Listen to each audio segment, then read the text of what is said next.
Sometimes in life, we have to accept truths that we don't want to accept. We don't want to accept them. You could bring a truth to some people, and they will do everything in their verbal ability to justify not having to accept the truth. They use rhetoric like, well, that's just how it is, or, well, that's not quite how it is, or, well, I'm okay with it, or, oh, well, I just, I don't want to think about it, or, they use rhetoric, or in a lot of cases, sometimes their silence is their consent because they just refuse to even speak on it. And then there's those that you bring these truths to, and they literally snap. It does something to their psyche. It's almost like you took your finger and drove it into their favorite memory. It angers them to a degree beyond understanding. And it's funny how the truth does that, because we've all heard the phrase, well, the truth hurts. But to this degree, the truth enrages individuals. Now, there are some that will take truth and they will look at it and go, oh, I never really thought of it that way, and they'll take a look at it.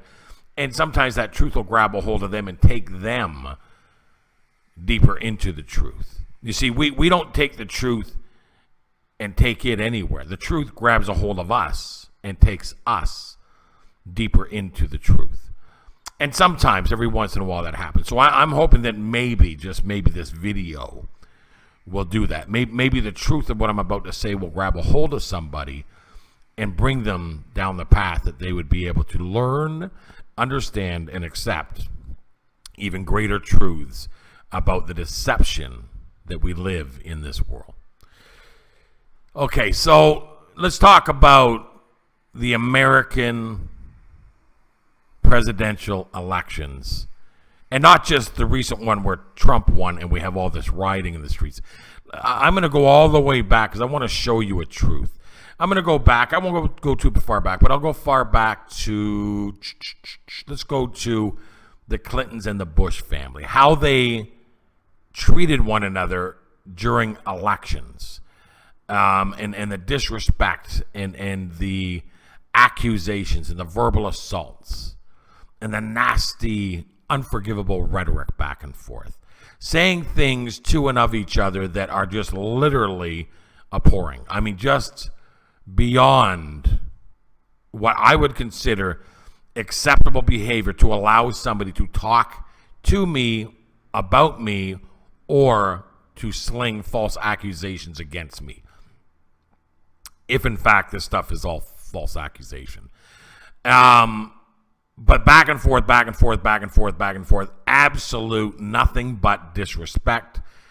And you would literally think that they despised and hated one another based on the words chosen, the rhetoric, the tone, and the consistency of the nasty remarks that would be thrown back and forth. That was the Clintons and the Bushes. And then, we can get into John McCain and Obama and what happened between them when they were running against each other, just the absolute nastiness. Previous to that, it was Hillary Clinton running for the Democratic choice for presidency, and just the rhetoric back and forth between them and Bill and Obama, and just Michelle got involved, and the things that they were saying about each other were just, again, beyond what I would consider acceptable behavior, A, for adults, and B, for people that are going to be leading a country or presidential candidates. We talk about, Donald Trump said this and that. He's not fit to run for the country.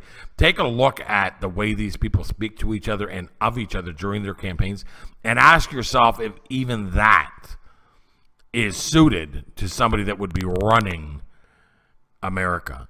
Just grasp that for a second. Just think about that for a sec. The way that they talk to each other during the campaigns, is this literally coming from their own mouths, the type of rhetoric, insult, accusation, and disturbing dislike for one another? Is that Is that behooving of somebody that you would want as a president? Well, clearly yes, because time and time again, this is what goes on.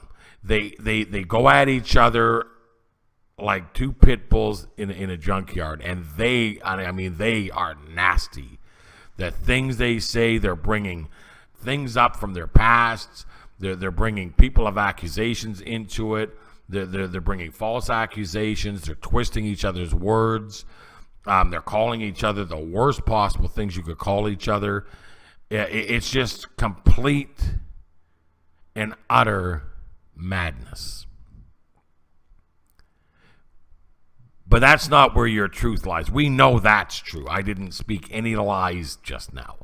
We know that this is true. This is how they speak to each other, which is why I said previously that some people will just say, well, that's how it is. I don't care, blah, blah, blah, blah, blah. Those aren't the main issues. We're more concerned about policy and the bigger issues, which both sides always, one is for and one is against the major issues. The economic issue, one is, saying this, the other is saying that, opposing each other. Moral issues, same thing. One agrees, one disagrees. The taxes, one's going to raise taxes, one's going to lower taxes. They both say they're lying. Oh, he's lying, she's lying, they're lying, I'm lying, he's lying. It's a nightmare. So even the major issues that you're like, well, we don't really care how they talk to each other. We're more concerned about the main issues. It's set up. It's a joke. It's scripted. All of it. Every bit of it is scripted, period. This is what's hilarious to me, is that you guys don't see it. So I'm going to show you. The Clintons and Trump, they were all friends, right? There's pictures all over the internet. You can look at it. They're buddies. Where did we ever see that they had a big falling out, or they had a hate fest, that something occurred, that they had a falling out? Where did we see this? We didn't see this. All this information that Trump was saying about Hillary is old information. This is stuff that he knew. And if you take a look at these pictures of them, they're recent. So when the Hillary and Clinton Foundation stole all that money from Haiti, that was at a time when the Trump and the Clintons were friends. The Trumps and the Clintons were friends. The pictures show that they were friends during that era, during that time frame.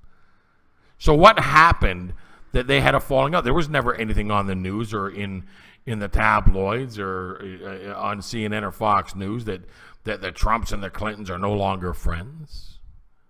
Do you know why? Because they still are friends. They never had a falling out. This is a puppet show. The Bushes and the Clintons said the most deplorable things you could ever imagine that somebody would say about somebody, and now they're all best friends. As a matter of fact, the Bush Sr. and Barbara Bush, the mother, consider Bill a son. They literally refer to him as a son, a family member. They're family members. They're all friends. You can see pictures of Ivanka Trump, Donald's daughter, and Chelsea Clinton together, friends. They're friends. All of them. Every single one of them. And don't be surprised if over the next little while, or over the space of the first year of Donald Trump being president, that you don't see those friendships between the Trumps and the Clintons go back to where they always were. And if you don't see Bush Sr. and Donald Trump being friends, although Bush Sr. said that he's going to go Democrat because Donald Trump is now a Republican, or all of these actors and all of these musicians who disrespected and mocked and insulted Donald Trump, and called him every name in a book. Don't be surprised if you see over the next year or so them talking differently, talking with more love and more respect for Donald Trump, and being seen at galas and gatherings and White House events all together, all as friends. That's how it works. That's how it works. You see, you guys are watching the baton be passed from one person to the next, from one person to the next, from one person to the next. You know, elections are nothing more than taking the power and passing it from one hand to the next. But what you guys never do is you never look at the baton. You guys never look at the power. You look at the people that appear to be holding it and passing it to the next person and passing it to the next person. You never, ever look at the baton. You guys never, ever investigate the power. This is the problem with people today. They don't look to God, they look to creation. They don't see past what they think is true. They're afraid to open the curtain. They're afraid to recognize they're being played. They don't want to know they're being played. And if they are being played, they want to somehow justify it, make it okay because there's a good result somewhere in them being played. Well, I know I'm being lied to, but it's for my benefit. I got a job, I got a car, I got a house, I've got kids, they go to school, we have health care, we have 2 vacations a year. Oh, Christmas is coming. And it's all this it's all this consent through justifying what you receive while they're doing something you can't see. It's for me unimaginable that this is how you guys condone the behaviors of people that have done nothing more than sit you in an audience to watch a puppet show that is always scripted, always. Every bit of it. Not one of these people, when they come out and do these speeches that are pulling at heartstrings and everybody's like, oh, did you see Obama's speech today? He has such a wonderful, wonderful heart. He's such a good man. He really cares about the people. But what you don't understand is that there are professional speechwriters. That didn't come from his heart. What you heard him say was written by professional speechwriters, and it didn't even come from their heart. It's designed to pull your heartstrings, and so it's written in the vein of love and goodness and moral behavior and kindness and ethics, and it's written in the vein of what's going to pull your heartstring. Not truth. Scripted. You are sitting in the audience. You're watching a puppet show. Everything they do is orchestrated. If you really look at the baton, if you really, really look at the power, if you look past the players, past the actors, past the puppets, you're going to see something. The question is, are you going to accept what you see? Or is your silence going to be your consent? Are you going to continue on satisfied with what you receive, knowing you're being deceived? God bless.